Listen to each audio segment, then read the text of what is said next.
Devant le grand jury d'RFM ce dimanche, Maître Augustin Senghor, président de la Fédération sénégalaise de football. Il est l'invité de Babacar Fall. Plusieurs sujets, la reprise de la ligue professionnelle dans ce contexte de pandémie, ses nouvelles ambitions pour le football sénégalais, sa candidature pour diriger la Confédération africaine de football, Gorée, la commune dont il est le maire face à la crise sanitaire et plusieurs autres sujets. Participez à l'émission en posant vos questions sur les réseaux sociaux avec le hashtag Grand Jury RFM.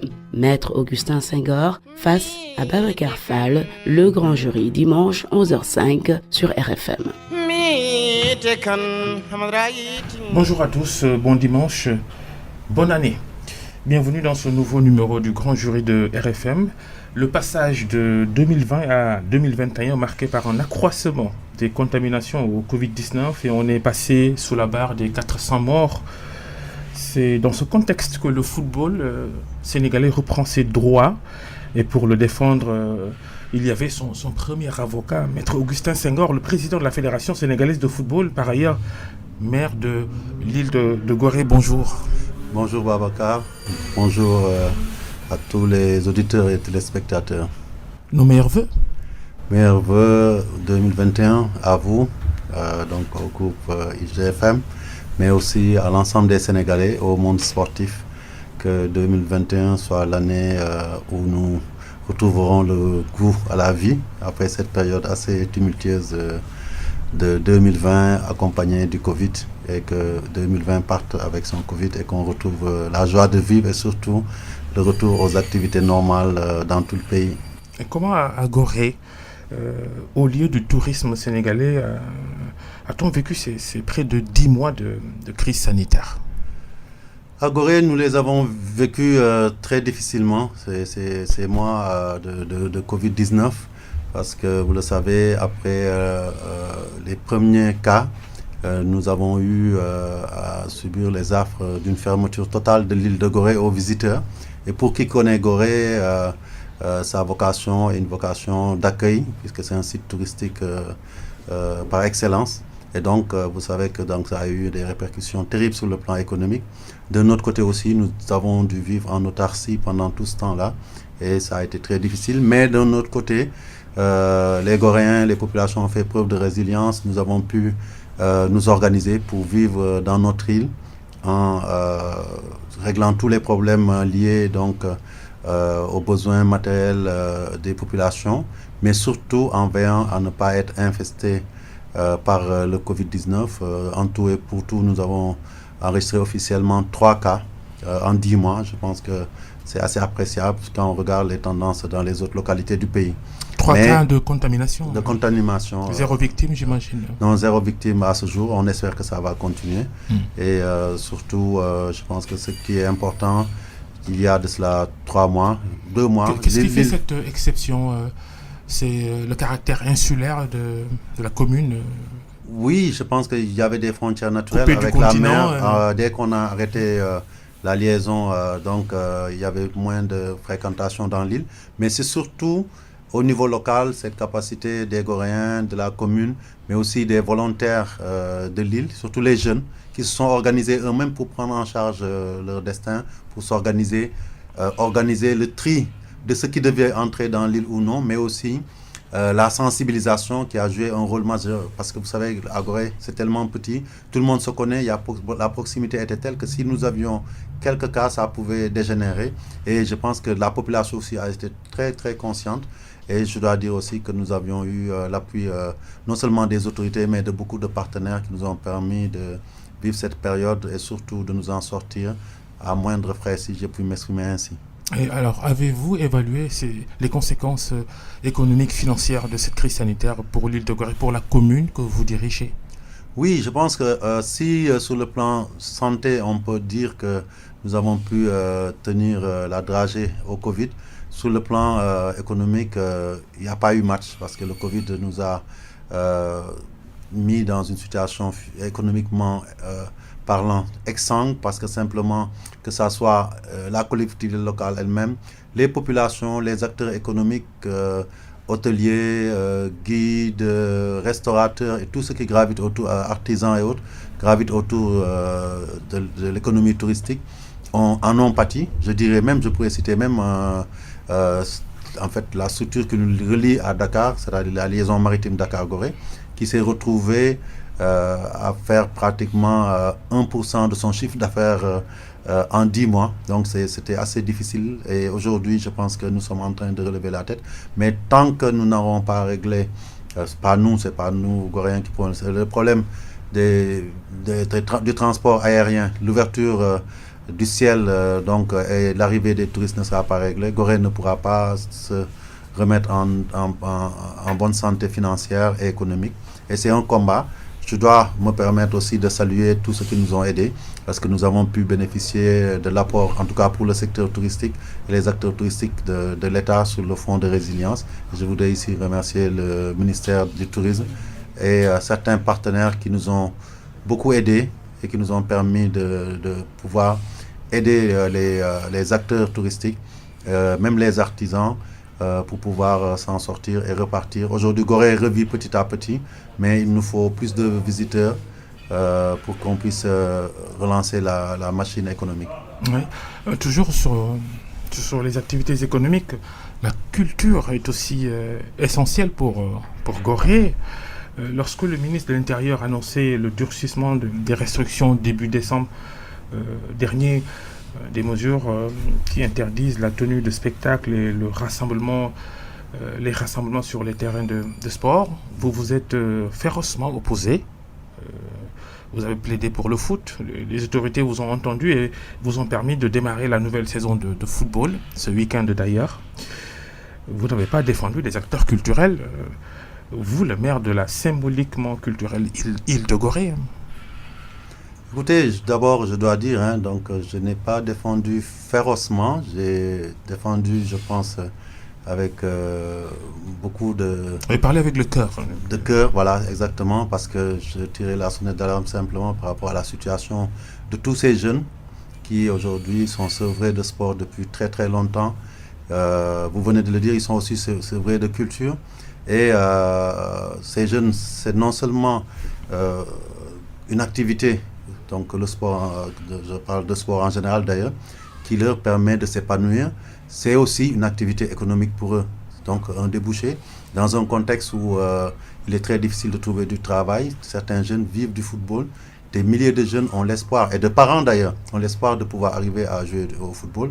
Si on reste une année sans football, c'est des carrières qui sont en l'air, c'est l'espoir de beaucoup de familles qui est ruiné. Et donc j'ai voulu tirer la sonnette d'alarme. Et n'oublions pas aussi que le sport, dans un contexte justement de pandémie où on dit que ce sont les plus faibles qui sont les plus affectés, permet d'avoir les ressources, donc je pense physiques et morales d'ailleurs pour résister à la maladie. Ne pas faire le sport, ça devient compliqué. Cela ne veut pas dire que nous ne sommes pas conscients des enjeux. La santé passe avant tout, mais justement, on dit souvent que le sport contribue à l'amélioration de la santé de tous les individus. D'un autre côté aussi, je pense que les sportifs, le football aussi en premier, ont montré la voie dès qu'il s'agissait de faire face au Covid et se sont mis aux côtés des autorités pour vraiment combattre le Covid. Et quand aussi nous avons vu que dans beaucoup de pays, les gens continuaient à se battre contre le Covid tout en pratiquant le sport, que ce soit dans les pays occidentaux comme aussi en Afrique. Nous avons dit que peut-être il est temps, presque un an après, que le football puisse reprendre droit de cité dans notre pays. Et je dois remercier ici les autorités, au premier plan le chef de l'État, qui a compris cela, ainsi que le ministre des Sports, le ministre de l'Intérieur, le ministre de la Santé, pour avoir compris qu'il fallait nous accompagner pour qu'on puisse continuer à lutter contre le Covid tout en pratiquant le sport, et surtout le sport de haut niveau, parce que le football en a besoin, mais aussi les jeunes, les sportifs en ont besoin, et ceux qui vivent aussi du football. Aujourd'hui, au bas-mont, nous pouvons compter à peu près 3000 emplois qui dépendent du sport, du football dans sa globalité. Si on devait l'étendre à toutes les disciplines, peut-être que ce serait à peu près 10 000, parce que nous avons plus à peu près 47 ou 48 fédérations, donc comité de promotion de certaines fédérations à venir. Donc tout ça fait qu'il y a des enjeux économiques importants, mais aussi des enjeux sportifs. Et je pense que les autorités l'ont bien compris. Et donc aujourd'hui, c'est heureux que nous puissions redémarrer. Mais j'insiste là-dessus. Il y a une responsabilité qui en découle. Tout cela, Augustin Senghor, dans une grande incohérence des mesures de restriction à géométrie variable. On autorise le football, on continue d'empêcher les acteurs culturels de travailler. Écoutez, les contextes ne sont pas les mêmes. Hein. Donc aujourd'hui, je ne veux pas moi-même avoir à trancher un débat pour lequel il y a des personnes plus compétentes que moi. Vous-même, vous l'avez dit, Gorée est culturel. Moi-même, je me suis beaucoup investi dans le domaine culturel. Dans un monde idéal, effectivement, il faut que toutes les activités reprennent. Mais à certains moments clés, je pense qu'il appartient aux autorités d'apprécier. Et je pense qu'ils ont discuté avec les acteurs culturels. Ils sont en train de chercher des solutions et ils ont tenu à les accompagner, surtout dans cette période de fin d'année où peut-être aujourd'hui, la difficulté, c'est que si dans le sport, on peut jouer à huis clos, dans les activités culturelles, les concerts, les boîtes de nuit, c'est impossible de parler de huis clos, donc peut-être que c'est à ce niveau-là que ça se joue, mais je ne désespère pas que des solutions soient trouvées, les meilleures pour les Sénégalais d'abord, mais aussi ensuite pour les acteurs culturels, pour que toutes les activités reprennent. Mais la seule voie de salut aujourd'hui, qu'on le veuille ou non, ce sera de pouvoir aider l'État à juguler la pandémie de la meilleure manière. Et comme on le voit, tous les jours, on voit que les cas augmentent, les cas communautaires augmentent. Donc si nous voulons vraiment que l'État libère toutes les activités, nous devons nous prendre en charge nous-mêmes la responsabilité de combattre le Covid et ne pas laisser l'État à lui seul mener ce combat. Oui, la saison de football, justement, qui a démarré hier samedi, des matchs à huis clos, vous l'avez dit, mais les clubs ne sont pas soumis, les acteurs ne sont pas soumis à des tests Covid-19 obligatoires avant les rencontres. Drôle de protocole, hein, n'est-ce pas? Écoutez, pourquoi drôle de protocole? Moi, je me pose la question de savoir si aujourd'hui, dans nos activités, on est tenu à ces tests-là.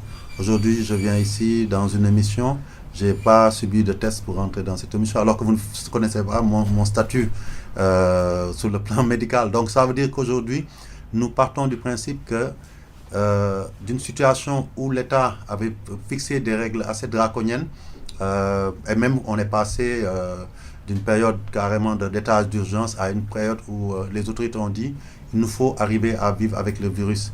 À partir de là aussi, en tout cas moi qui me suis rapproché un peu de ce qui se passe, j'ai pu constater que l'État n'est plus dans une situation où il demande à tout le monde d'être testé. Les tests massifs ont diminué. Moi qui voyage beaucoup, je me suis rendu compte que quand on va dans les services où les tests se faisaient par rapport à il y a 4 mois, ça se fait moins. On ne le fait que quand un cas de maladie est décelé. Et nous avons aujourd'hui un accompagnement de l'État avec le ministère de la Santé, mais aussi des médecins qui gravitent autour du football, autour du sport, pour mettre en place un protocole qui nous permettra de jouer dans des conditions sécurisées. Étant entendu que, comme vous l'avez pu le suivre, le comité exécutif, mais aussi la Ligue professionnelle, la Ligue amateur ont pris une batterie de mesures qui nous permettront de compétir. Ceux qui seront peut-être malades, comme dans nos services, hein, ça se passe comme ça, seront mis de côté pour pouvoir être traités. On protégera ceux qui seront en contact, mais le football continuera parce qu'on a pris des dispositions pour élargir le nombre de joueurs qui peuvent participer à ces matchs-là, pour que, comme la FIFA l'a fait, comme la CAF, mais aussi dans d'autres confédérations, le football puisse continuer tout en se préservant du mieux que nous pouvons de la maladie. Alors, des rencontres du championnat sénégalais hors protocole CAF, hors protocole FIFA? Non, pas du tout. Nos protocoles s'inspirent largement des protocoles FIFA et CAF. Sans test, ces stades peuvent devenir des sources et des souches de contamination. Écoutez, je pense que la prévention n'inclut pas les tests. Je pense que les tests, c'est pour détecter une maladie. Ce sont les mesures barrières qui constituent le rideau de protection contre la maladie. À partir du moment où tout le dispositif de mesures barrières est en place, l'accès des stades, l'utilisation des produits qui peuvent permettre un peu de la désinfection, mais aussi tout ce qui est produit comme les gels antiseptiques pour pouvoir se protéger, pouvoir tuer les germes et les virus quand il le faut, mais aussi la distanciation là où c'est nécessaire. C'est ça qui va nous protéger. C'est pas les tests, puisque faire les tests n'empêche pas d'avoir le virus, parce que si le test est positif, ça veut dire qu'on ne joue pas. Mais par contre, si on diminue les contingentements dans les stades, c'est-à-dire, vous avez vu, on a pris vraiment des nombres. D'ailleurs, j'ai même reçu des messages de beaucoup de dirigeants de clubs en disant que pour un club professionnel qui joue 30 personnes, dont 18 joueurs, 7 ou 8 membres d'encadrement, c'est peu. Et je leur ai dit, c'est à nous d'avoir le sens de la responsabilité pour montrer aux autorités qu'on est capable de jouer. Et donc, on sera vraiment sur ce plan-là assez strict, et avec des stades qui peuvent accueillir jusqu'à 5 000, 6 000 ou même voire 10 000 places, 10 000 personnes, où on ne met que 90 personnes. Je pense que le risque de contamination est vraiment réduit à sa plus simple expression, à mon avis. Alors, ces championnats ont été arrêtés en mars 2020 et qui reprennent en janvier 2021.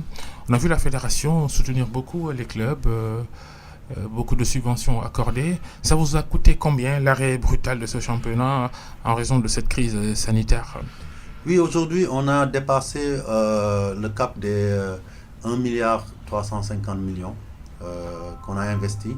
Et ça, c'est seulement en subvention. Si j'ajoute justement les masques, les produits, tout l'équipement nécessaire pour tenir nos compétitions, et aussi le renchérissement. Parce qu'il faut savoir qu'aujourd'hui, en regardant nos comptes la dernière fois, j'ai vu que rien que pour nos équipes nationales, nous en sommes à peu près à une trentaine de millions, juste pour les tests qui sont faits pour que les équipes puissent rentrer dans les regroupements.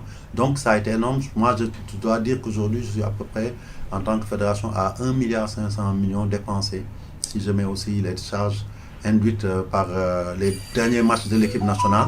Puisque pour reprendre en octobre avec notre sélection nationale, nous avons dû voyager dans des conditions particulières, louer un avion nous-mêmes en tant que fédération, qui est la compagnie sénégalaise Air Sénégal, pour aller au Maroc dans des conditions sécurisées, jouer sur place et ramener nos joueurs ici. Et tout ça nous a coûté énormément d'argent. Et c'est vrai, nous avons reçu l'apport de la FIFA, mais pas totalement. Sur 1,5 million prévus, nous avons reçu à ce jour donc 1 million de dollars. Donc, et la CAF, 300 000 $ environ. L'État doit venir, nous attendons d'un jour à l'autre, donc 500 millions qui viendront de l'État. Mais c'est vous dire qu'aujourd'hui, la fédération a dépensé énormément d'argent pour faire face à cette pandémie. Mais le paradoxe, c'est ça. Nous avons dépensé autant d'argent sans avoir pu avoir l'opportunité de compétir. Et c'est là où, je pense, la décision des autorités de nous laisser jouer, de laisser les championnats reprendre leur cours, est salutaire et à magnifier. On ne verra pas ce championnat. Pas de public, pas de télé probablement. Cette histoire de sponsoring... Nous allons discuter avec une télé, parce que notre volonté au moins pour la ligue professionnelle, ce serait de pouvoir diffuser 1 ou 2 matchs par week-end. Puisque les gens aujourd'hui sont restreints au niveau de leur circulation, ils seront plus présents chez eux. On essaiera de leur offrir ces matchs-là pour qu'ils puissent les sauver à domicile, et nous sommes en train de discuter avec une chaîne de télé dans ce sens-là. Vous êtes le président de la fédération, mais d'abord président de l'US Gorée, par définition membre de la ligue professionnelle.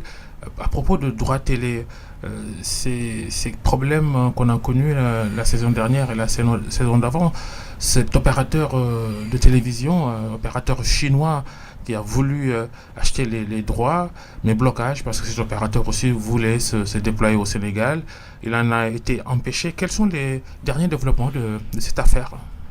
À ce niveau-là, je dirais d'abord que je suis président de fédération de football et président du club Omnisport de Gorée. On a un président de la section de football qui nous représente au niveau de la ligue professionnelle.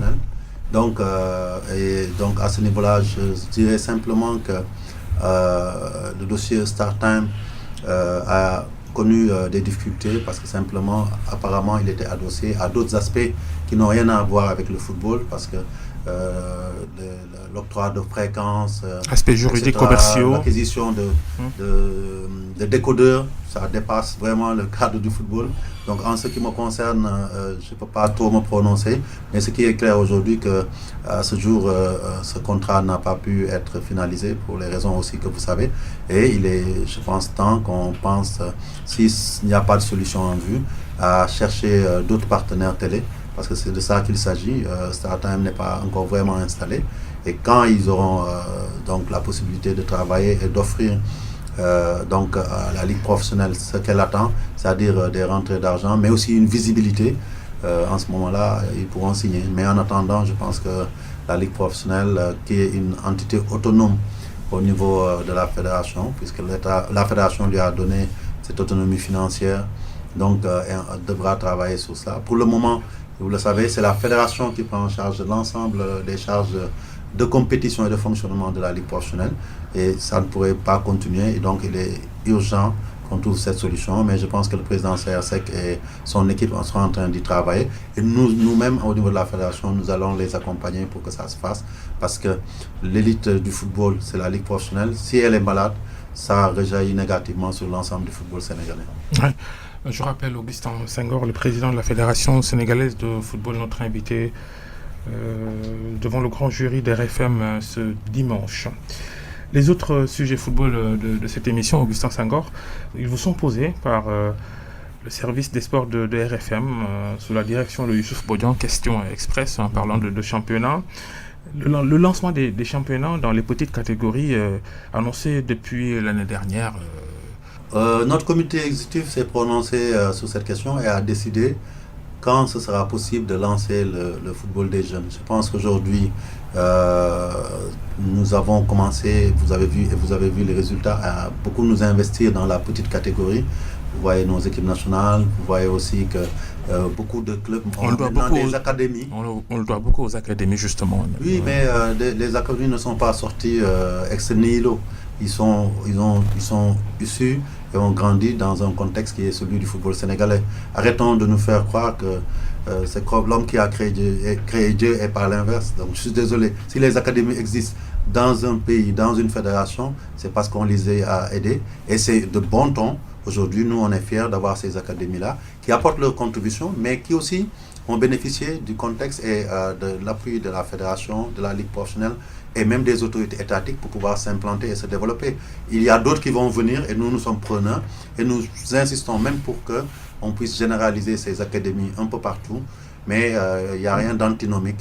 Aujourd'hui, c'est presque un enrichissement mutuel entre la fédération et les académies, parce que beaucoup de ces jeunes dont on parle au niveau des académies ont commencé à être connus quand ils ont intégré nos équipes nationales de jeunes, et surtout notre équipe A, et ça vous le savez, vous avez des exemples à foison. Tant qu'ils étaient dans le cadre de leur club, personne n'est venu les chercher, personne ne les connaissait. C'est l'équipe nationale qui permet à ces jeunes en U17, en U20, de se faire découvrir, et c'est une plus-value pour ces académies, mais surtout pour le football sénégalais.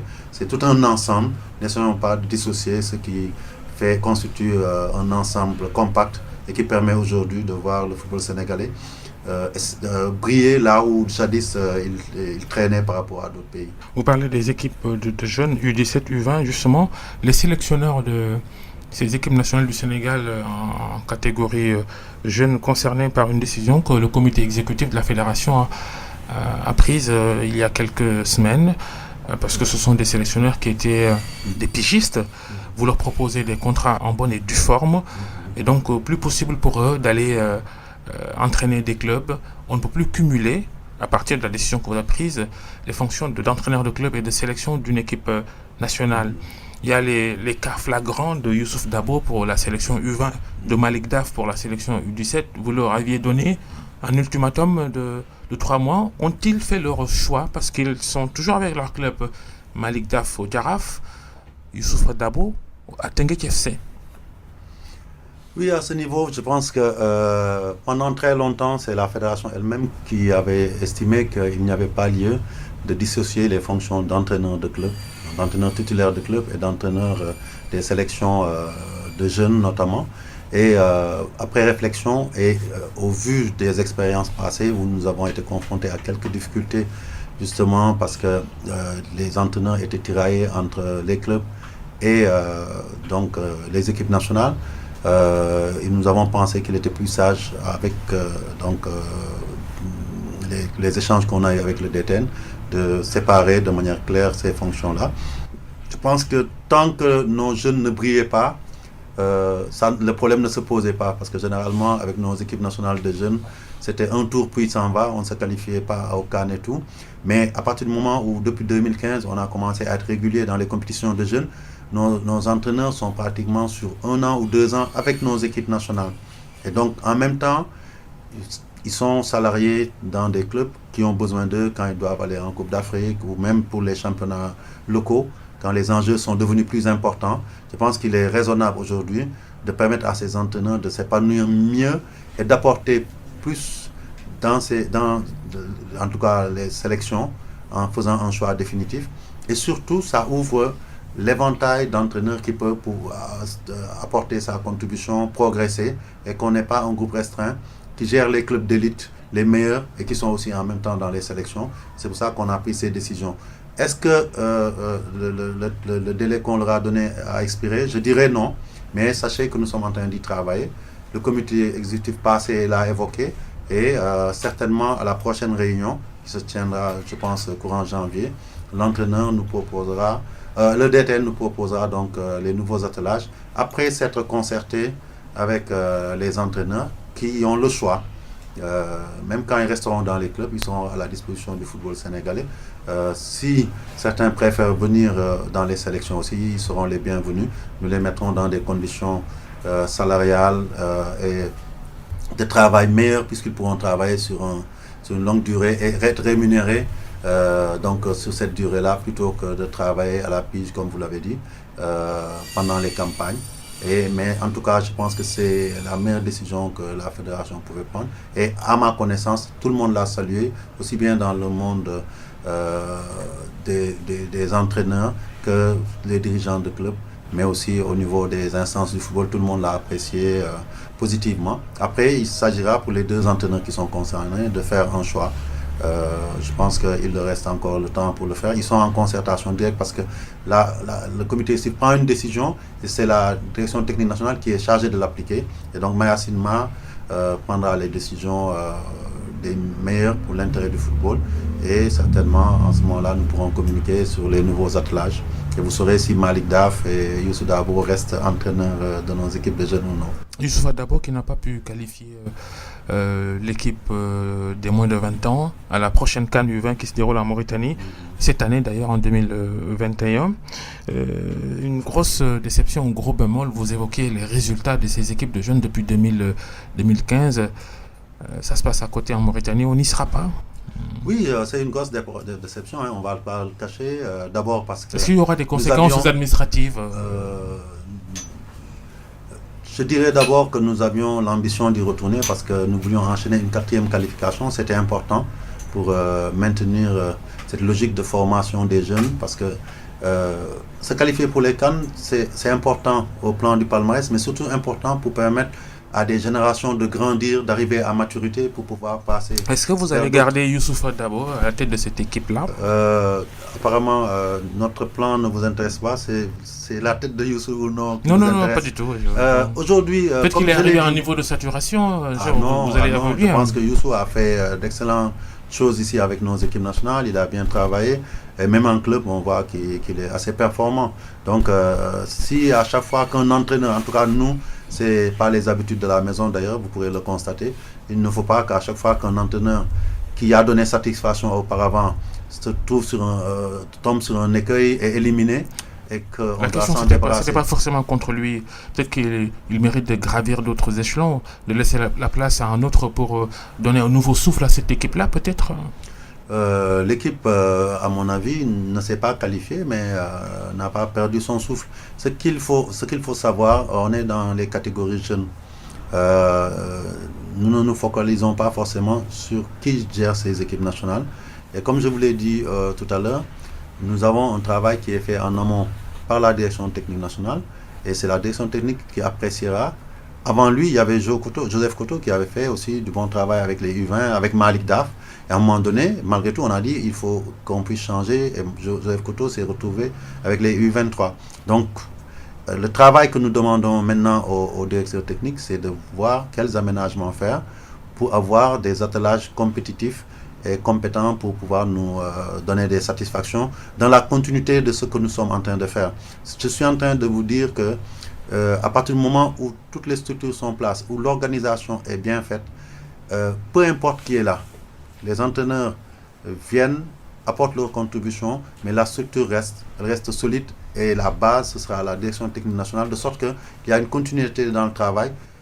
Et si vous l'avez remarqué, Koto est passé, a fait d'excellents résultats avec les U20. Quand il partait, moi je me souviens, certains nous ont dit « Ah mais pourquoi vous le faites bouger, il fait du bon travail ». Youssou Dabo est venu, il est resté sur cette lancée-là. Parce qu'ils ont des compétences, certes, mais parce qu'il y a une structure bien organisée qui fait qu'aujourd'hui, les résultats suivent, quelles que soient les personnes qui sont en place. Et c'est comme ça qu'on développe le football des jeunes. C'est comme ça aussi qu'on fait avancer le football d'un pays. Les infrastructures, Augustin Senghor, les stades, il n'y en a pas de vrai, pour ne pas se voiler la face. La preuve, toutes les compétitions internationales de football se déroulent depuis 2 ans, 3 ans au stade Lat Dior de Thiès. Le gouvernement a annoncé la réhabilitation de certains stades, au moins 4, dans différentes régions. Le stade Demba Diop de Dakar, qui a été cédé à la Fédération sénégalaise de football, on attend toujours sa réhabilitation. Vous aviez lancé le marché. Quelles sont les dernières nouvelles ? Oui, je pense qu'à ce niveau-là, là aussi, la dernière réunion du comité exécutif s'est prononcée là-dessus, parce qu'il fallait choisir l'architecte, le cabinet d'architecture qui devait être en charge des travaux. Il y avait des études préalables. C'est pas parce que vous n'en entendez pas, on ne peut pas venir se réveiller au bout de 2-3 mois, commencer à construire un stade ou à rénover un stade. Il y a des études préalables, surtout que c'est un stade qui avait été fermé, nous dit-on, parce qu'il y avait des problèmes de sécurité et même de solidité de la structure. Nous avons pris le soin de faire par donc un cabinet sénégalais le travail d'audit de la structure du Les sondages. Ouais. Donc, et ça, c'était important. Et à côté de cela aussi, nous avons lancé un avis à manifestation d'intérêt pour des cabinets d'architectes. Il y en avait 14, je pense, si je ne me trompe, qui avaient postulé. Nous avons retenu une shortlist de 3. Et c'est seulement le 5 décembre, lors de notre réunion, que nous avons choisi définitivement un cabinet qui va commencer maintenant le travail de conception de l'avant-projet. Et pendant ce temps-là aussi, nous sommes en train de travailler sur le volet mobilisation du financement, pour le moment qui est arrêté à 5 milliards. Et je pense que ça va aller vite. Je voudrais en profiter aussi pour dire qu'aujourd'hui, effectivement, nous disons qu'il n'y a pas de stade, mais on sait qu'il y a le stade du Sénégal qui est en train d'avancer très vite. Le stade de Diamniadio.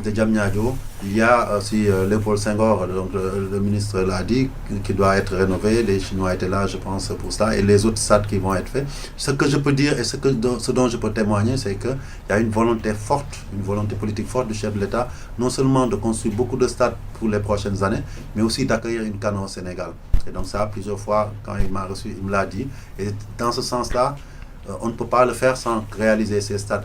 Aujourd'hui, on est dans le dur, c'est vrai, mais dans quelques années, 2 ou 3 ans, quand tous ces stades-là sortiront de terre, nous serons en mesure d'accueillir une CAN, après celle de 1992. Et je dois aussi me féliciter, on ne le dit jamais assez, d'avoir aujourd'hui une fédération qui est sortie de l'habit de fédération de gestion juste de la compétition, mais qui est une fédération qui bâtisseur. Aujourd'hui, vous parlez de Demba Diop, mais je peux dire aussi qu'au côté de l'État, si le stade Lat Dior est en bon état pour accueillir ces compétitions-là, c'est parce que la fédération y a investi aussi. Lat Dior qui devrait être réfectionné, non? Non, mais bon, aujourd'hui, il y a juste des travaux à finaliser. Et nous le faisons de concert avec... Vous avez dit avant mars 2021. Avant mars 2021, ce que nous allons faire, parce que nous avons commencé, ceux qui sont venus sur les matchs d'octobre et de novembre, et ont vu l'état de la pelouse qui s'est amélioré, les équipements, les bancs de touche, les vestiaires. Nous sommes en train d'exécuter donc un programme pour faire en sorte que ça soit un stade avec des places assises totalement, donc à peu près 12 000 places assises. Et d'ici février-mars explicitement, vous verrez que ce sera un autre stade. Et à côté de cela, à Thiès même, nous sommes en train de construire, de mettre un gazon synthétique et des tribunes au stade Maniang Soumaré. Parce que pour le moment, en attendant que les autres stades soient prêts, le stade de Lat Dior représente le stade de l'équipe nationale du Sénégal. On veut le préserver pour cela et on doit permettre aussi à la jeunesse thiessoise, au club thiessois de jouer, et la fédération va investir au bas mot à peu près 250 à 300 millions dans le stade de Maniang Soumaré sur fonds propres et sur fonds de la FIFA. Et je peux en citer d'autres en termes de réalisation. Aujourd'hui, nous avons lancé la construction de sièges de ligue, que ce soit à Kaolack, à Fatick et à Kaffrine. Les travaux ont commencé à sortir de terre. Et à terme, toutes les 14 ligues auront leur propre siège. Donc c'est autant de projets qui montrent aujourd'hui que notre fédération s'est mise résolument sur la voie du développement, qui n'est pas que seulement sur le terrain de football. Nous avons dépassé ce stade-là. Et c'est cette vision-là que nous voulons asseoir pour que cette fédération puisse arriver à un moment donné où on va co-réaliser le développement du football avec l'État, alors qu'avant, c'était l'État qui prenait tout en charge à 100%. Et l'État continuera à nous accompagner, mais nous voulons aider l'État à nous aider. Augustin Senghor, maintenant votre candidature à la présidence de la CAF, la Confédération africaine de football, le 12 janvier prochain, dans quelques jours donc, les différentes candidatures seront examinées pour validation ou invalidation. Vous êtes confiant ? Oui, très confiant parce que je pense que cette candidature-là vient à son heure. Je suis quelqu'un qui est dans le sérail depuis assez longtemps, depuis 11 à 12 ans maintenant. J'ai tout connu au sein des instances internationales du football, que ce soit la CAF particulièrement, mais aussi à la FIFA. J'ai un vécu ici. Les gens peuvent témoigner des progrès que le football sénégalais a fait et de l'expérience que j'ai pu y acquérir. Aujourd'hui, le Sénégal est le premier pays au ranking FIFA en senior. Nous sommes présents dans les petites catégories. Même le football féminin pointe son nez. Nous sommes encore présents dans ce qu'on appelle les footballs diversifiés. Et je vous ai déjà égrené tout à l'heure tout ce qu'il faut, tout ce que nous sommes en train de faire en termes de réalisation. Donc aujourd'hui, la CAF est à la croisée des chemins, a besoin d'un homme d'expérience, d'un homme compétent.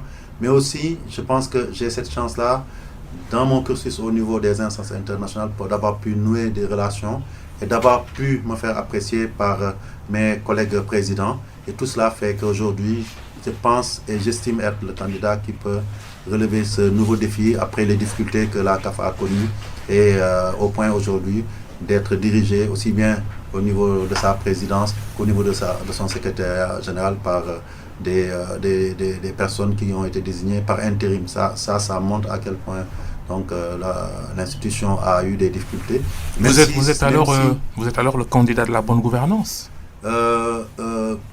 Pas seulement de la bonne gouvernance, je serai candidat de la bonne gouvernance parce que dans tout mon cursus, ça a été mon moteur, ça a été mon viatique.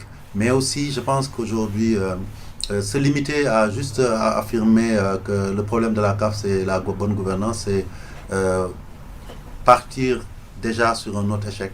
Nous sommes une confédération qui a un vécu, qui a ses réalités, qui a fait des progrès sur certains aspects sur lesquels on ne met pas qu'on ne met pas souvent en exergue et qui aujourd'hui a besoin d'un nouveau leadership qui lui permette justement non seulement de rendre visible tout ce qui a été fait, mais surtout de renforcer, de consolider.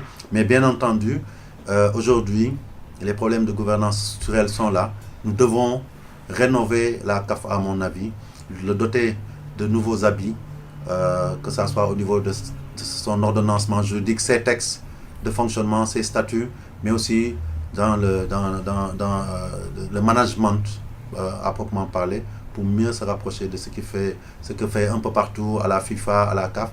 Je dois dire aussi que ces crises-là peuvent permettre de franchir, de faire des bons qualitatifs. La FIFA a connu ses heures de difficulté en 2015. et après, elle a fait preuve de résilience, elle s'en est sortie. Aujourd'hui, c'est le tour de la CAF. Mais pour cela, il faut trouver le leadership qu'il faut, il faut trouver l'homme qu'il faut pour travailler avec une équipe qui puisse rebâtir, recadrer la démarche managériale de la CAF. Et je pense, je le dis et je le répète, aujourd'hui, ceux qui gravitent autour de la CAF, ceux qui gravitent autour de l'environnement du football mondial, savent que Augustin Senghor remplit tous les critères nécessaires pour pouvoir être l'homme de la situation. Il y a 3 autres prétendants. Jacques Anouma, on parlait tout à l'heure d'expérience, lui, beaucoup d'expérience. Jacques Anouma de la Côte d'Ivoire. Patrice Motsepe, le président des Sud-Africains du Mamelodi Sundowns, candidat sérieux lui aussi. Ahmed Yahya de Nouadhibou, de Mauritanie.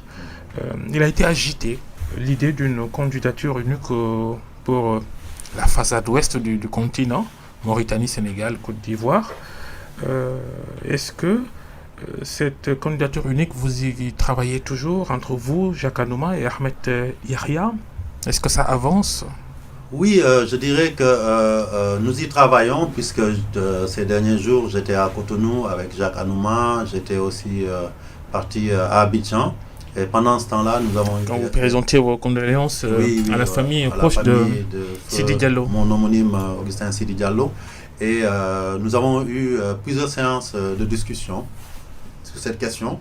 Et c'est vrai, à ce stade, on ne peut pas dire que ça a avancé. Mais il faut savoir que ce qui est important, c'est que nous avons décidé tous les deux de continuer les discussions, de nous retrouver pour essayer de trouver un modus vivendi. Parce que nous avons conscience aujourd'hui que l'Afrique de l'Ouest regorge de personnalités qui peuvent diriger la CAF, mais il n'y en a qu'un seul qui pourra y être. Et comme je l'ai dit, vous-même vous en avez parlé, certains ont des qualités indéniables, ont des atouts, mais après il faut, je pense, procéder à une synthèse des profils pour savoir quel est le meilleur profil dans un contexte précis qui est le contexte du moment. Comme je l'ai dit, je ne veux pas apporter de jugement sur mes adversaires, mais quand on analyse et qu'on fasse une sorte de benchmarking sur le profil de tous les candidats, on se rendra vite compte que le nom qui doit émerger, c'est le mien. Je le crois fortement et je pense aussi que mon travail, c'est d'essayer de faire comprendre à mes collègues présidents ou mes concurrents qui sont de la même zone, qu'on peut travailler ensemble, mais autour de ma candidature qui puisse aujourd'hui fédérer, parce que mon objectif, ce n'est pas seulement de fédérer l'Afrique de l'Ouest, c'est de fédérer toute l'Afrique, parce que je pense que l'un des mots qui a gangréné le football africain, c'est cette sorte de balkanisation sportive basée sur une division géographique ou sur une division linguistique qui nous a fait beaucoup de mal. Justement, l'enjeu linguistique, ça suffit, les francophones disent certains, ça pourrait être une brèche pour Motsepe d'Afrique du Sud pour diriger la CAF. Vous y croyez? Est-ce que cet enjeu existe déjà? Jouer au football, le ballon n'a pas de langue, donc c'est pas ça un problème de langue. Aujourd'hui, c'est quoi un pays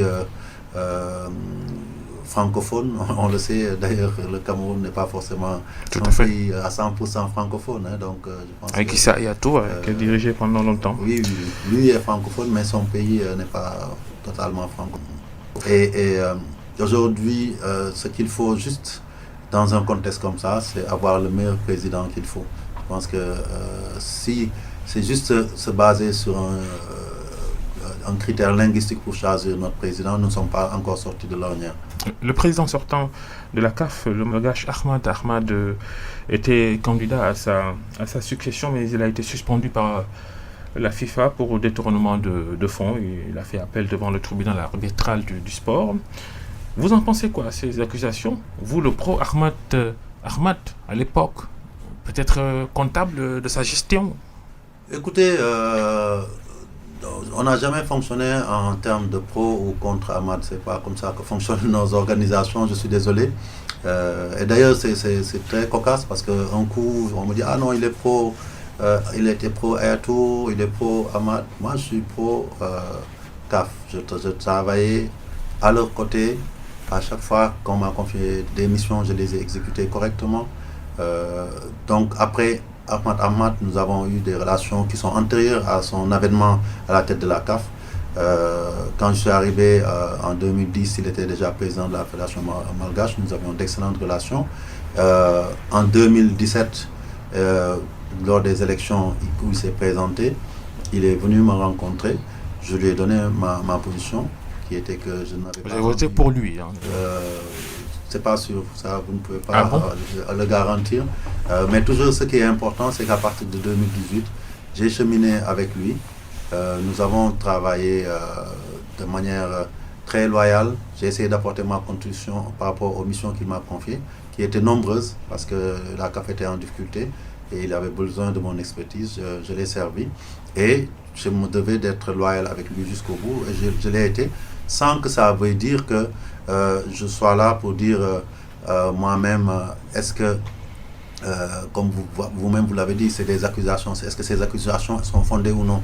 Il y a une instance indépendante de la FIFA qui, sous la base de dénonciation, a enclenché des enquêtes. Il y a une présomption d'innocence. Il y a une première décision qui a été rendue. Il a fait appel, vous-même vous l'avez dit. Je pense que c'est au final, quand le TAS se sera prononcé, qu'on saura si la décision qui a été rendue est confirmée ou non. À ce stade, concédons-lui cette présomption d'innocence et son droit à la défense, et respectons aussi la personne. Je n'aime pas trop en Afrique quand je vois que une personne qui est adulée la veille, une fois qu'elle n'est plus aux affaires, on la jette aux orties et on l'attaque de tout part. Et à la limite, on même fait un procès de sorcellerie à ceux qui osent parler de lui en bien. Et moi, je n'ai pas froid aux yeux, j'assume toujours mes positions. Je pense que Ahmad peut-être a connu des difficultés, mais c'est peut-être aussi parce que dans l'environnement, on ne l'a pas beaucoup aidé. Et peut-être le contexte de la CAF n'a pas permis qu'il mène à bien sa mission. Et que peut-être, si on veut juste tout mettre sur son dos, ce sera la meilleure manière de faire fausse route et de se retrouver dans 4 ans encore dans les mêmes situations. Il faut qu'on analyse froidement, au-delà des personnes, ce qui ne va pas à la CAF et qu'on trouve les solutions idoines plutôt que de jeter l'anathème sur une ou des personnes, ou surtout essayer de limiter les difficultés de la CAF à une seule personne. Il y a une équipe qui a travaillé. Aujourd'hui, même si je ne suis arrivé qu'en 2018, en 2018 exactement, je n'ai pas de souci à aussi bien porter les acquis qui sont positifs, mais aussi à assumer ce qui n'a pas marché. Pour autant, ça ne doit pas signifier que tout doit être jeté à l'eau. Il faut juste voir ce qui n'a pas marché. Voir aussi si au niveau du leadership, on ne peut pas faire mieux pour améliorer cette maison CAF. Et c'est ça mon défi à moi, parce que, comme je le dis souvent, ma candidature ne relève pas d'une ambition personnelle. Pour moi, cela relève d'une prise de responsabilité en tant qu'Africain. Elle est portée par tout le pays. Il y a même un comité national dirigé par le ministre des Sports. On retrouve dans ce comité plusieurs personnalités des sports, de la culture, des affaires.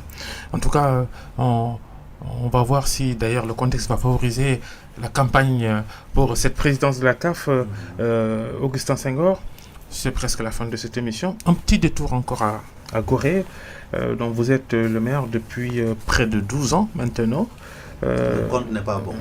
C'est depuis 18 ans. Depuis 18 ans. Ah ouais, 18 ans. 2002. J'ai enlevé la première élection de 2002. Et Gorée qui fait partie des 19 communes du département de Dakar. Votre position dans le débat sur la suppression annoncée des villes de Dakar, Pikine, Guédiawaye, Rufisque et Thiès en tant que collectivité territoriale. 30 secondes.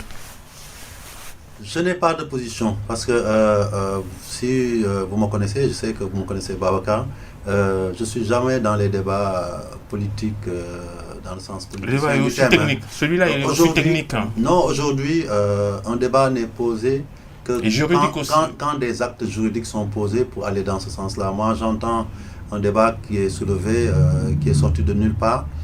Aujourd'hui, moi, je suis maire d'une commune. Un débat porté par le ministre des collectivités territoriales. Oui, mais en ce qui me concerne, comme je l'ai dit, je suis maire d'une collectivité locale qui s'appelle Commune de l'île de Gorée. je suis au jour d'aujourd'hui aussi adjoint au maire de la ville de Dakar. Donc, il n'y a pas au jour d'aujourd'hui un acte qui a été posé allant dans ce sens-là.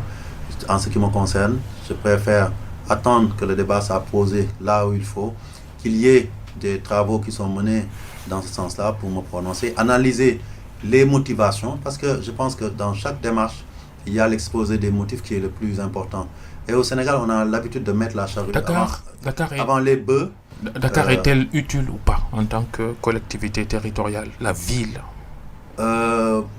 Dakar est-elle utile? Si on l'a créée depuis des années et que jusqu'à présent elle est là, c'est qu'elle avait son utilité au moment où, en tout cas, elle a été mise en place. Ça c'est indéniable. Mais à côté de cela, je pense qu'il y a un État qui mène une politique, qui analyse les situations, qui fait évoluer les réformes par rapport à la décentralisation. Elle pose des orientations. Les gens peuvent apprécier ou non, mais ce qui est important, c'est qu'après derrière, que ça soit porté donc au niveau de l'instance où les débats auront lieu, les vrais débats, c'est-à-dire au niveau de l'Assemblée nationale, et que la représentation parlementaire s'exprime pour dire si cette nouvelle orientation est une bonne chose ou non. Après, il faut... Vous, personnellement, vous êtes pour le maintien ou la suppression de la ville de Dakar? Je ne saurais me prononcer sur cette question à ce stade. Je vous l'ai déjà dit, pour moi, ce que j'ai entendu jusqu'à présent, ce sont des spéculations. Ce qui m'intéresse, c'est comment faire progresser ma collectivité, comment faire progresser Dakar comme entité territoriale, parce qu'effectivement, tout ce qui sera décidé, forcément, reposera sur une évaluation de l'histoire de ces collectivités locales-là. Et ce n'est pas un débat qui concerne seulement Dakar, je pense. Il y a d'autres villes aussi qui existent. Il faut aussi les prendre en compte et éviter de concentrer ce débat uniquement sur un aspect politique ou politicien par rapport à des enjeux politiques aussi, mais voir si dans la démarche qui est celle de développement des collectivités territoriales du Sénégal, une révision du statut des villes et des départements est pertinente ou non. Et ça, pour le moment, comme je l'ai dit, je préfère me garder de me prononcer sur ces questions-là. Merci Augustin Senghor d'être passé devant le grand jury d'RFM. Vous êtes le maire de l'île de Gorée, président de la Fédération sénégalaise de football, candidat à la présidence de la Confédération africaine de football, la CAF. Merci à Yaya et Abdou qui étaient à la régie, à Magui au digital. Restez avec nous. Bonne fin de week-end et bonne année encore une fois. Et le grand jury revient la semaine prochaine. Merci.